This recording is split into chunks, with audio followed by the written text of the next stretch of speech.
back with a booty, and so I will proceed to sort those tonight. Here's a stray shell that I thought was kind of interesting. Looks like a wing, but not what I'm needing tonight.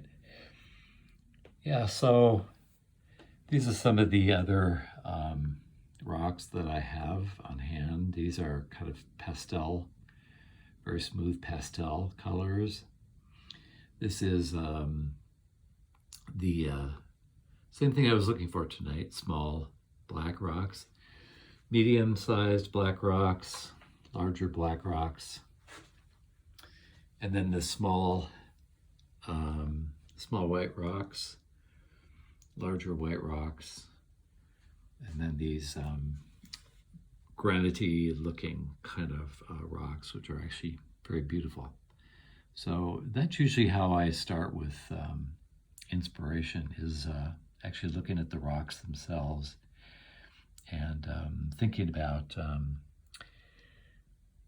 how they're going to go down on this piece of wood. These square panels are cut at Home Depot, and they just need a good sand on the edges.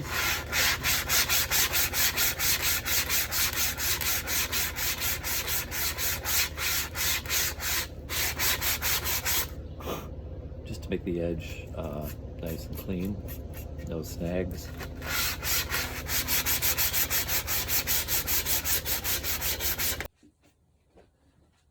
So I mentioned that I have been painting the edges of these, and so I'm going to just simply mask an edge here with masking tape. And of course, those of you who are painters know there's a low-tack tape, which I just don't happen to have. So here, because I have taped this edge, I don't have to be very particular, but the thing I do want to make sure of is that these edges, which are a wee bit porous, because it's a laminate,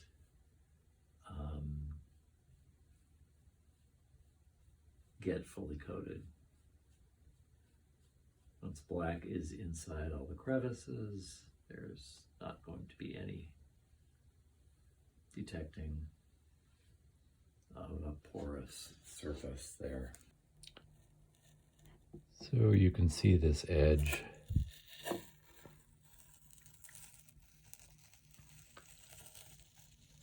The paint bleeds into the edge of the wood just a little bit, but that's actually easily taken care of with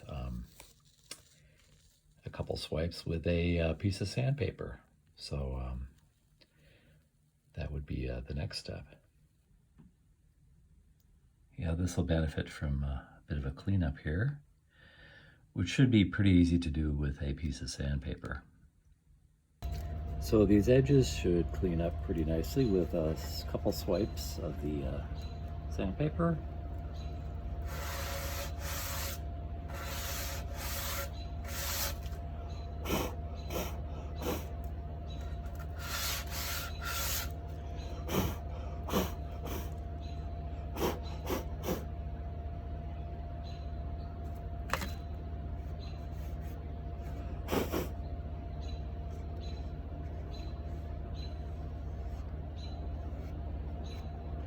Interesting, I'm seeing a section I can go back and touch up, which did not quite absorb the paint. That's the laminate I was telling you about.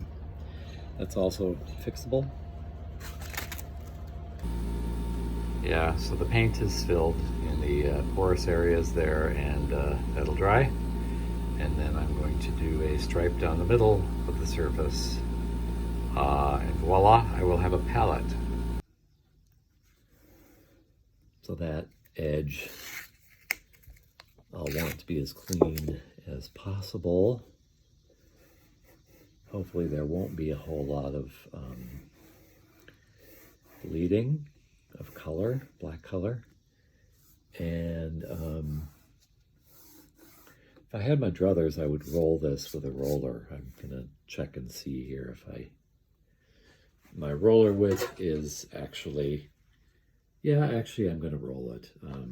This is just a small paint roller, and it just creates a much nicer finish than a paintbrush would.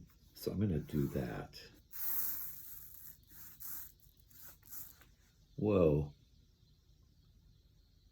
Piece of something that doesn't belong.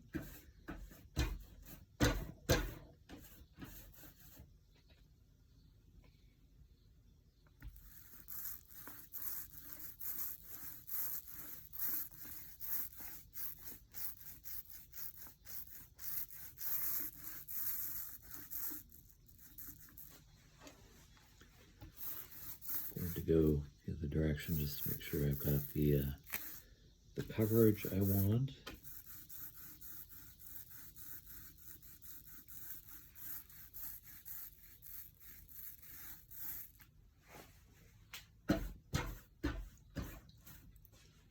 Just a wee bit more paint there. Whoa.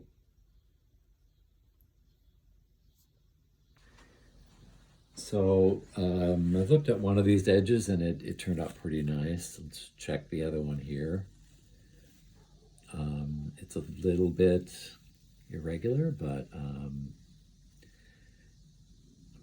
not going to get so anal retentive about this that I'm going to throw a fit. So yeah, voila! I've got my palette for tomorrow, and this is actually really nice.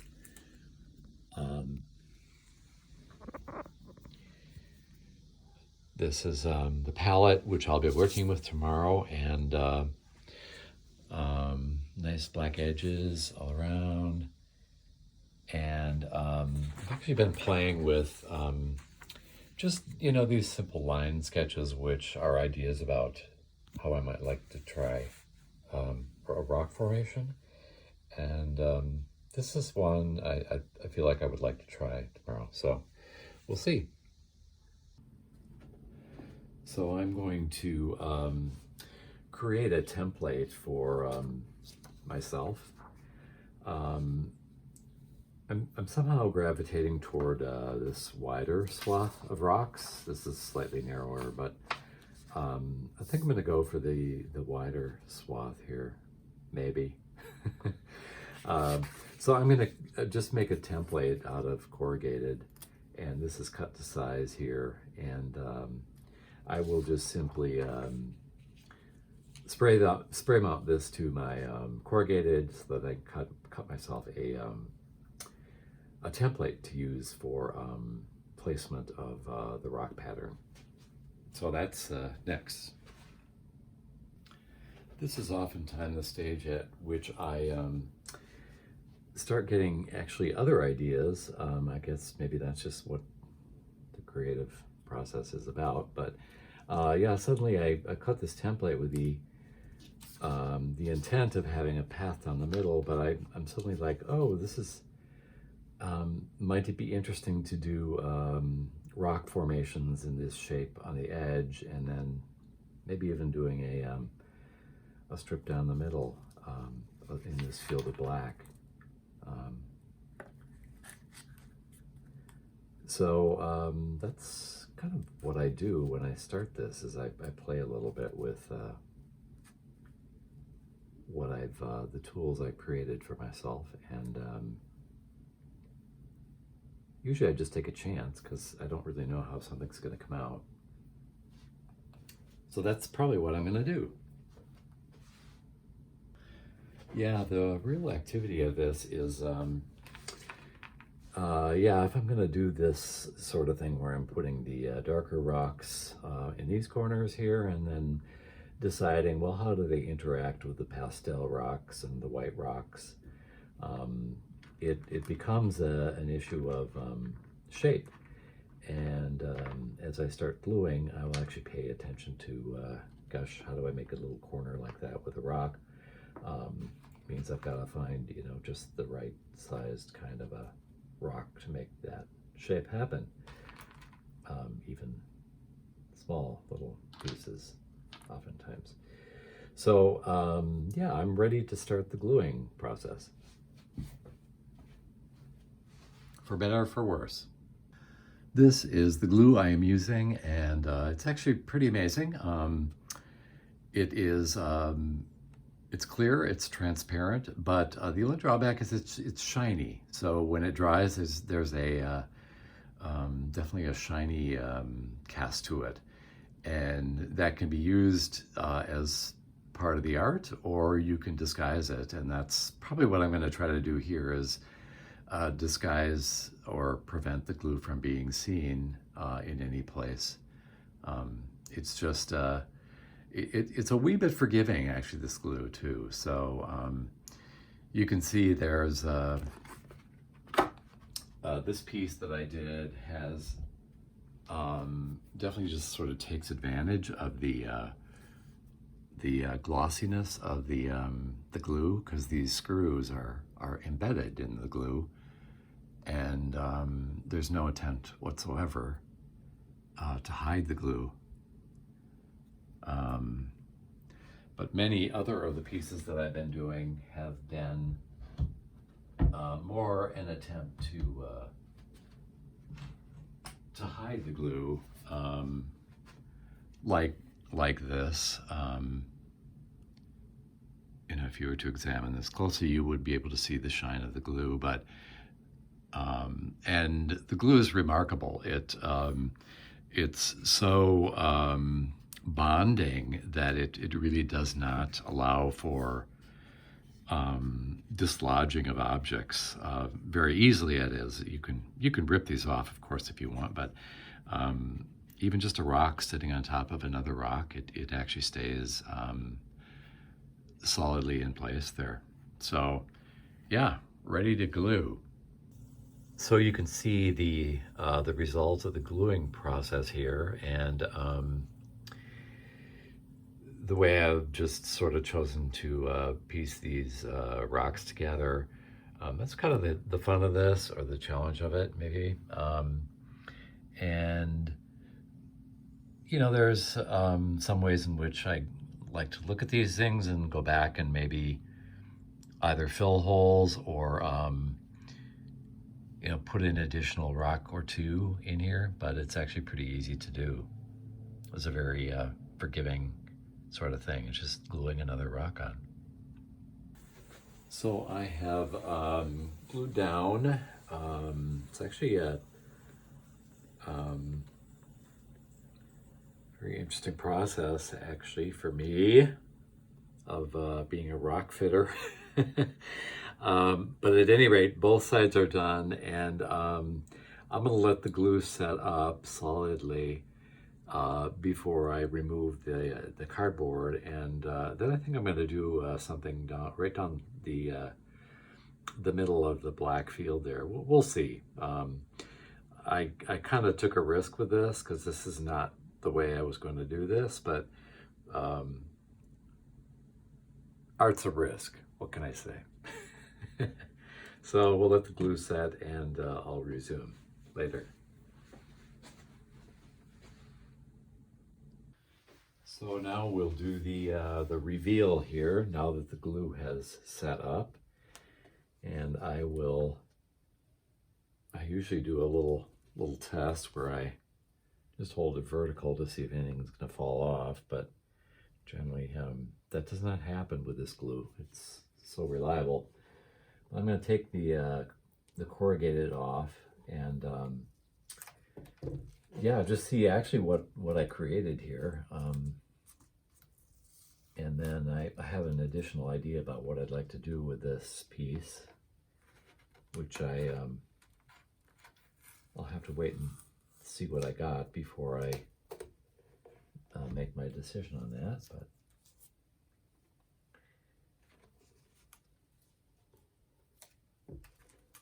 and I think the easiest way to remove this would be to just eliminate this.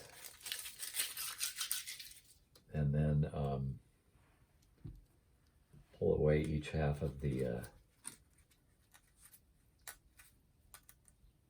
corrugated. There's a little bit of glue stuck there to the corrugated. A little bit of stickage there. And that's what we got going.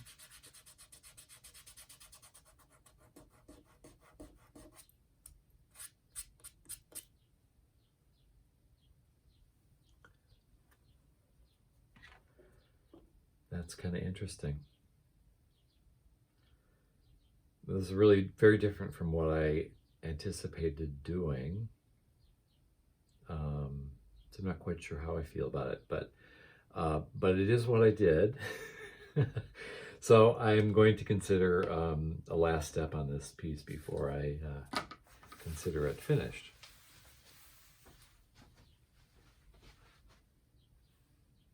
So there's a look at my idea, just adding a stripe down the middle with that that really nice quartzy looking rock, and I think I'm going to do it. It's a lot of rock, it's a lot of design on this particular piece, but I've come this far, and I think I want to finish it off with that, so I'm going to give it a shot now. So I'm going to take the corrugated off of the last little section that I did here, and hopefully have a look at what I have created here. This is a, like I said, this is a piece that has a lot of stuff going on. To be a little bit of glue involvement with the corrugated here. That rock is still setting.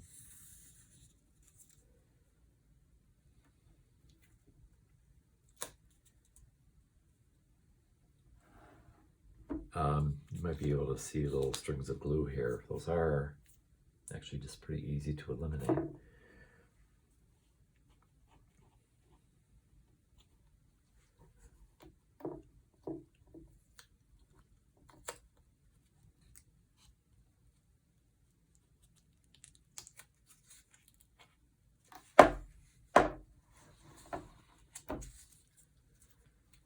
And take this off. Yeah, I see some spillage of glue over here, which I probably, well, I definitely will take the time to clean up. This is actually still setting up a little bit, but you could probably just demonstrate the fact that you can actually do a little cleanup on this. Simply by scraping away with a flat X-Acto, you can just scrape away some of this excess glue, and you just want to make sure you that it's trimmed. And just going to carefully peel that away.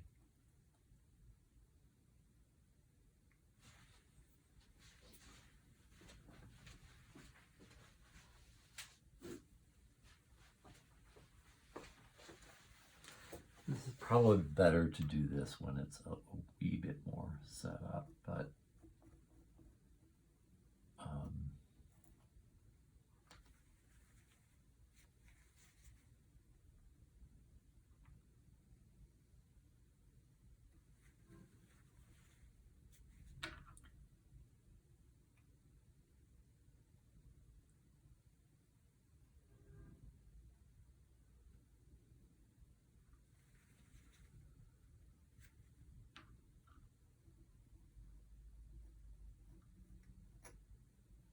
and of course, if you want to get really anal about it, you can just go back and touch up with black paint if you need to. But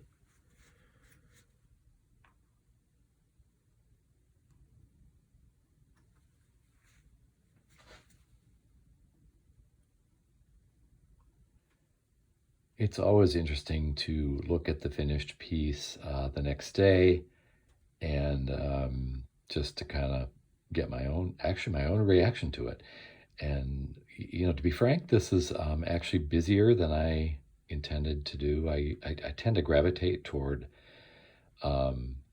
simpler things, but I also find this interesting. Well, I guess maybe the complexity. The thing that I will confess I don't like is that there's an S shape in here, which is sort of like, oh, my name is Steve Starr, which kind of said, no, that wasn't in my mind. But that is the process. And yeah, I actually went to the beach last night and went swimming. And of course, I spent a